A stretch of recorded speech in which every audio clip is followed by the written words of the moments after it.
ಮೇಲೆ ತಥಾಸ್ತು ದೇವತೆಗಳು ಸಂಚಾರ ಮಾಡ್ತಾರೆ. ಹುಷಾರಾಗಿ ಮಾತಾಡು ಅಂತ ನಮ್ಮ ಹಿರಿಯರು ಹೇಳ್ತಿರ್ತಾರೆ ಅಲ್ವಾ? ನಿಜಕ್ಕೂ ತಥಾಸ್ತು ದೇವತೆಗಳು ಇರ್ತಾರಾ? ಇದ್ರೆ ಯಾವ ಸಮಯದಲ್ಲಿ ಸಂಚಾರ ಮಾಡ್ತಾರೆ? ಯಾವ ಸಮಯದಲ್ಲಿ ನಮ್ಮ ಮಾತುಗಳನ್ನು ಕೇಳಿಸ್ಕೊಳ್ತಾರೆ?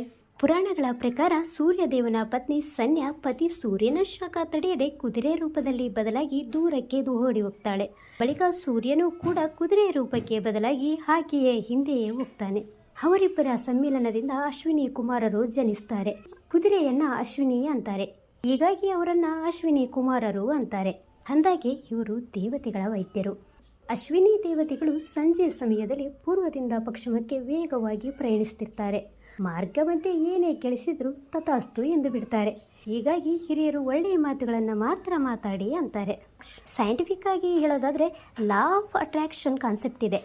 ನಾವು ಒಳ್ಳೆಯದ್ರ ಬಗ್ಗೆ ಮಾತನಾಡಿದರೆ ಆಲೋಚಿಸಿದರೆ ಒಳ್ಳೆಯದೇ ಆಗುತ್ತೆ, ಇನ್ನು ಕೆಟ್ಟದ್ರ ಬಗ್ಗೆ ಮಾತಾಡಿದರೆ ಕೆಟ್ಟದೇ ಆಗುತ್ತೆ.